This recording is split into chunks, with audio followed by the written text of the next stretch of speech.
Elles semblent loin, bien loin, ces scènes de liesse populaire. Nous sommes à Tombouctou en février 2013. Les armées françaises et maliennes viennent de libérer la ville aux mains des djihadistes.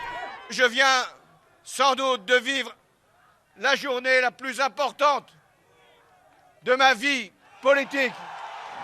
À l'époque, le président déclarait que la France n'avait pas pour vocation à rester au Mali. Il ne sait pas encore qu'il met les pieds dans un bourbier. Avec cette décision, François Hollande s'engage auprès d'un homme, Ibrahim Boubacar Keïta.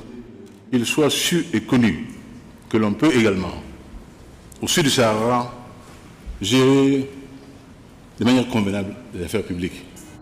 Mais la situation se dégrade, en même temps que les missions s'enchaînent. Serval, Épervier, Barkhane et puis la force conjointe du G5 Sahel, appuyée, encore une fois, par la France.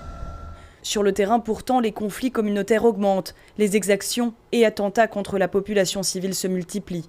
La stratégie du président malien est un échec. Deux failles majeures m'apparaissent dans la politique qui a été mise en œuvre par le président Ibeka en matière de sécurité.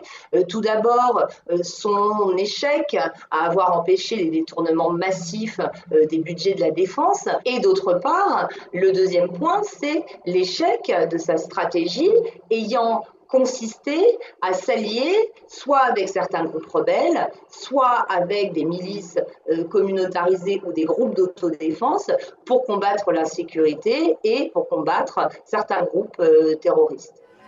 De plus en plus de voix font entendre leur inquiétude sur l'intervention au Sahel, alors que les djihadistes continuent de maintenir leur influence dans la région. Malgré l'enlisement de la situation, la France s'accroche. L'engagement est là. Nous devons faire davantage en matière de retour de l'État. Et dans beaucoup de régions, il est important que la consolidation de l'État soit maintenue. Je pense en particulier à ce qui doit être fait au Mali.